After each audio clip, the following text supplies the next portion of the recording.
खूप दिवसापासून प्रतीक्षेत असलेल्या मुंबई-दिल्ली ह्या एक्सप्रेसवेचं 12 फेब्रुवारीला माननीय पंतप्रधान नरेंद्र मोदी यांच्या हस्ते लोकार्पण केलं जाणार आहे.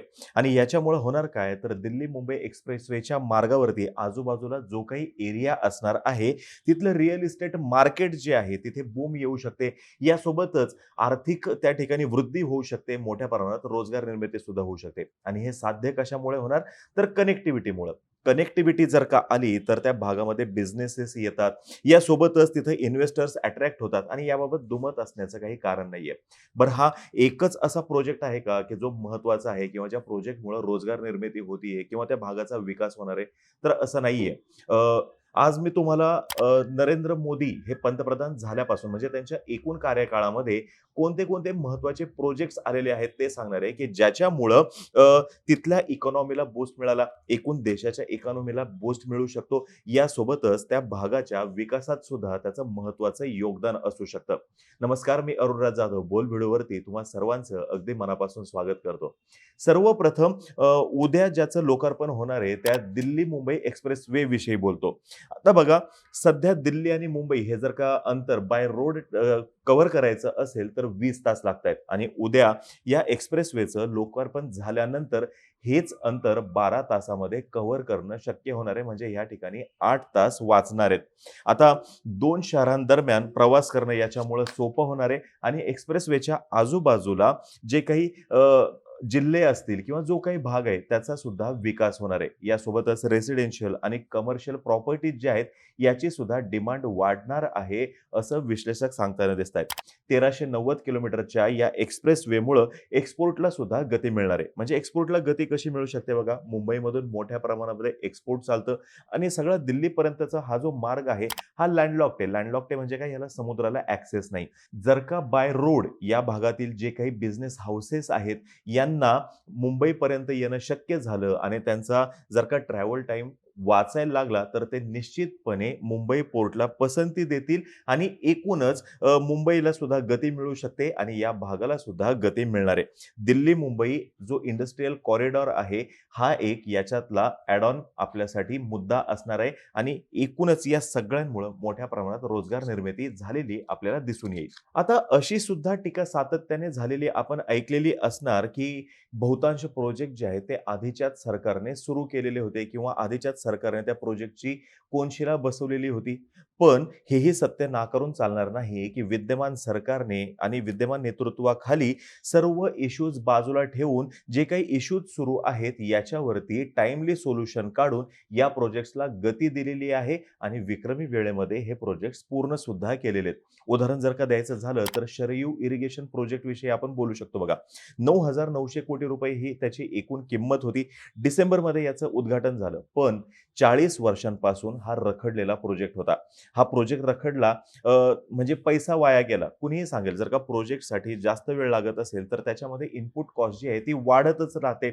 असुविधा होते ती वेगळीच आणि 2011 ते 2014 दरम्यान जे काही प्रोजेक्ट्स रखडलेले होते, यांची एकूण एस्टिमेटेड वर्थ जी आहे ती 18 लाख कोटी रुपयांची होती आणि याच्यामुळंच विद्यमान सरकारने जे काही प्रोजेक्ट्स म्हणजे लोकार्पण करण्याचा धडाका लावलेला आहे, तो कौतुकास्पद आहे आणि त्याच्यामुळं गती सुद्धा मिळालेली आहे त्या त्या भागाला, हे निश्चित. आता पहिला प्रोजेक्ट मी जो तुम्हाला सांगणार आहे, तो आहे काश्मीर रेल लिंक प्रोजेक्टचा. 1995 मध्ये 326 किलोमीटरचा जम्मू, उधमपूर, श्रीनगर आणि बारामुल्ला यांना जोडणारा रेल्वे मार्ग अप्रूव्ह झाला होता. 2002 पर्यंत कंप्लीट होणं अपेक्षित होतं आणि त्याचा त्यावेळेसचा खर्च होता 2,500 कोटी रुपयांचा. पण हा महत्त्वाचा रेल्वे मार्ग जो काश्मीरला संपूर्ण उर्वरित भारतासोबत जोडणार होता, तो डिले होत गेला आणि ह्या भागातील एकूण भौगोलिक परिस्थिती जी आहे, त्याच्यामुळे सुद्धा हा प्रोजेक्ट आपल्याला डिले झालेला दिसतोय आणि तेच महत्त्वाचं कारण आहे, की याची कॉस्टिंग जी आहे ती सुद्धा वाढत होती. आणि इथे जर का आपण बघितलं, की जी काही भौगोलिक परिस्थिती आहे म्हणजे काय, हिमालयाचा भाग आहे, यासोबतच खूप साऱ्या डोंगर रांगा आहेत आणि म्हणूनच हा मेगा प्रोजेक्ट आहे. 2002 मध्ये तत्कालीन सरकारनं याला नॅशनल प्रोजेक्ट म्हणून घोषित केलं होतं. 2007 मध्ये हा प्रोजेक्ट कंप्लीट होणं अपेक्षित होतं, पण पुढं काही झालं नाही. आणि डायरेक्ट 2022 मध्ये बारामुल्ला, बनिहाल आणि जम्मू, उधमपूर, कटरा असा जवळपास 2/3 भाग जो आहे तो ऑपरेशनल झालेला दिसतोय. कटरा ते बनिहाल हा जो शेवटचा फेज आहे, हा या वर्षाच्या शेवटपर्यंत पूर्ण होणं अपेक्षित आहे. चिनाब नदीवरील हायेस्ट आर्क रेल्वे ब्रिज याच कटारा आणि बनिहाल सेक्शनवरती असणार आहे आणि याचं कौतुक सुद्धा होताना दिसतंय. हा संपूर्ण मार्ग ज्यावेळेस पूर्णत्वास जाईल, त्यावेळेस त्या भागाच्या विकासाला एक वेगळाच बूस्ट मिळू शकतो.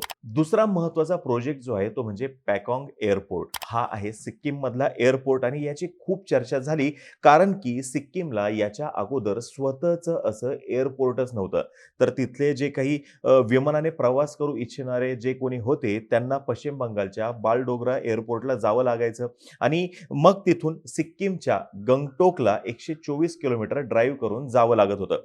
आता बघा, या एअरपोर्टची कोनशिला बसवली गेली 2009 मध्ये. तरी सुद्धा वेगवेगळ्या कारणांमुळं हा प्रोजेक्ट काही पूर्णत्वास गेला नाही. समुद्र सपाटीपासून जवळपास 4500 फीट उंचीवरती असणारा हा जो प्रोजेक्ट आहे, हा भारतातला पहिला ग्रीनफील्ड एअरपोर्ट आहे आणि सिक्कीम याचं जर का आपण एकूण स्थान बघितलं, चीनसोबत आपल्या सातत्याने घडणाऱ्या घडामोडी जर का बघितल्या, तर या ठिकाणचा एअरपोर्ट किती महत्त्वाचा आहे, हे आपल्याला लक्षात येऊ शकतं. आता या एअरपोर्टमुळं सिक्कीमच्या एकूण पर्यटनाला, यासोबतच त्यांच्या इकॉनॉमीला बूस्ट मिळणार आहे आणि अजून एक महत्त्वाची गोष्ट म्हणजे एअरपोर्ट कनेक्टिव्हिटी झाल्यामुळं मोठ्या प्रमाणात इन्व्हेस्टमेंट सिक्कीममध्ये येऊ शकते आणि ह्याला नाकारून चालणार नाही. तिसरा महत्त्वाचा प्रोजेक्ट जो आहे तो म्हणजे भूपेन हजारिका सेतू. लोहित नदीवरती म्हणजे जी ब्रह्मपुत्राची एक ट्रिब्युटरी नदी आहे. लोहित नदीवरती हा 9 किलोमीटर लांबीचा ब्रिज जो आहे तो उभारण्यात आलेला आहे. 3 लेनचा आसाममधील धोला ते सादियाला जोडणारा हा सेतू आहे आणि ब्रिजचं ठिकाण जर का आपण बघितलं तर ते अरुणाचल प्रदेशच्या जवळचं आहे आणि त्याच्यामुळे याचं स्ट्रॅटेजिक लोकेशन फार महत्त्वाचं आहे. 6 तासांचं आसाम आणि अरुणाचल प्रदेश या 2 राज्यांतलं अंतर आता 1 तासात कव्हर होणार आहे. भारतातील पाण्यावरील सर्वात मोठा हा ब्रिज आहे. याची एकूण कॉस्ट 2056 कोटी रुपये आहे आणि 2017 मध्ये याचं उद्घाटन झालं होतं. हा भाग 6 तासाचा आता 1 तासांवरती आला. कनेक्टिव्हिटी जी आहे ती चांगली झाली आणि आधी ब्रह्मपुत्रा ओलांडायची असेल तर फेरीवरती अवलंबून असायचं. ज्या फेरी बोट्स आहेत त्याच्यावरती अवलंबून राहावं लागायचं. पण आता ते सुद्धा या ठिकाणी टाळता येणार आहे. आसामचे प्रसिद्ध गायक भूपेन हजारिका यांच्यावरून या ब्रिजला नाव देण्यात आलेलं आहे भूपेन हजारिका सेतू. मेगा प्रोजेक्ट कधी म्हणावं तर त्याच्यासाठीचं कॉस्टिंग नाही तर एकूण भौगोलिक परिस्थिती सुद्धा बघितली पाहिजे. तो भाग मूळ प्रवाहापासून किती लांब आहे हे सुद्धा बघणं गरजेचं आहे.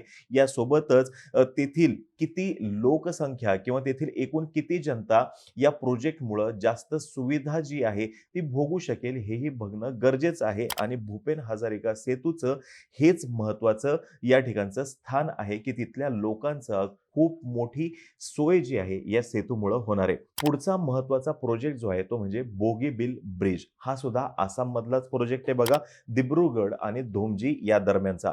याचं सुद्धा लोकेशन अरुणाचल याच्या जवळचं आहे. अरुणाचल प्रदेशच्या जवळचं longest rail bridge in India असं याचं कौतुक होताना दिसतंय.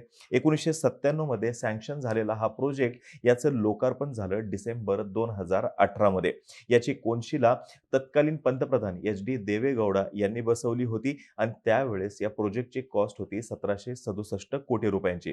आता हा जो बोगीबील ब्रिज आहे याला मधल्या काळामध्ये ब्रिज टू नोवेअर असं सुद्धा म्हणलं जायचं. म्हणजेच काय, ह्याची थट्टा केली जात होती. पण 2014 मध्ये याचं काम सुरू झालं आणि 2018 मध्ये हे काम पूर्णत्वास गेलेलं दिसतंय. जर का आपण मॅपवरती बघितलं बोगीबील ब्रिज तर आपल्याला लक्षात येईल की स्ट्रॅटेजिकली आर्मीसाठी हा फार महत्त्वाचा असा ब्रिज आहे आणि चीनला काउंटर करण्यासाठी सुद्धा याचं योगदान मोठं असणार आहे. यासोबतच तिथल्या एकूण जनतेसाठी सुद्धा हा महत्त्वाचा ब्रिज आहे.